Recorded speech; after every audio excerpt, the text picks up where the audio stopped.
In the next few minutes, you're gonna learn if anyone can get $1 million. Now, quick disclaimer, this strategy takes a lot of time. It might not work out for you, but it will work out for someone you care about. That could be your kids or relatives or just human beings that you care about. And you know what? Even if you're starting later in life, hey, getting halfway, a quarter of the way, that's not bad. You're about to learn what compound interest is. This is the reason why investing even makes sense. This is why people don't save money in the bank. This is why they invest in stocks and have unbelievable growth. Compound interest explains all of that.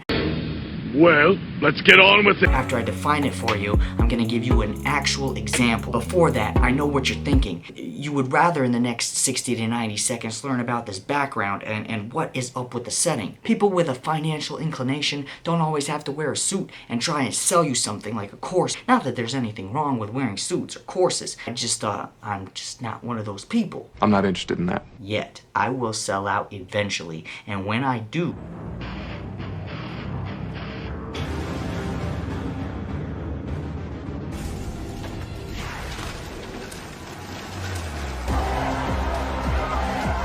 but maybe I won't. Who knows? Point is, compound interest is the growth of your growth. Now for an example to break it down, the average monthly spending of a millennial on non-essential goods is about $840 a month. Now, I don't know if you could call that a good if you're spending $840 on it. I mean, it better be a lot of good. I don't know how people do it. Like, how much Grubhub do you have to eat? How many trips to Starbucks you have to do in a day? That's like 16 brunches in a week. I don't know how people spend $840 on non-essentials.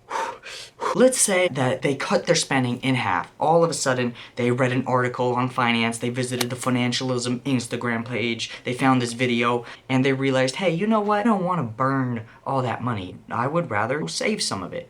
Okay, so half of 840 is 420. And a rumor has it, if you stand in front of a mirror and you say that number 3 times, Elon Musk appears. I haven't tried it, to be honest. Elon Musk kind of terrifies me. Let's just say you do save that $420. $420 times 12 is, $5,040, and then multiply that by, let's say, 35 years, how long it'll take you to traditionally reach retirement age. $176,400. That's not bad. I ain't mad at almost $200,000 in the bank. What I'm mad at is if you put it into stocks and you let that compound interest happen, your growth would be on top of the growth. The $176,400, the growth never had its own growth. If we were to invest it, let's see what would happen over here. Okay, check this out. Monthly contribution, $420. Good thing there's no mirrors around. Age 35 years, 7% average interest. Some lovely people, and you get, hey, what the? Calculate. I didn't push calculate. You get $700,000. That's accounting for inflation. You got 10%, which is what the average return was in the last 40 years. $1.4 million. That is a lot better than $176,400. That's just if you invest half of your typical spending. And as you grow in this world, you're probably going to be making more money, which gives you more opportunities to either eat brunch 32 times a week or invest it. If you enjoyed that video and want to build your generational wealth but don't know how to get started, there is some cool videos right there. One of my favorites is that Roth IRA tutorial. Charles Schwab said that it takes 10 minutes to create that Roth IRA account. They totally crushed their estimated time. Over here, there's another video, and I just explained what a stock is. Thank you very much.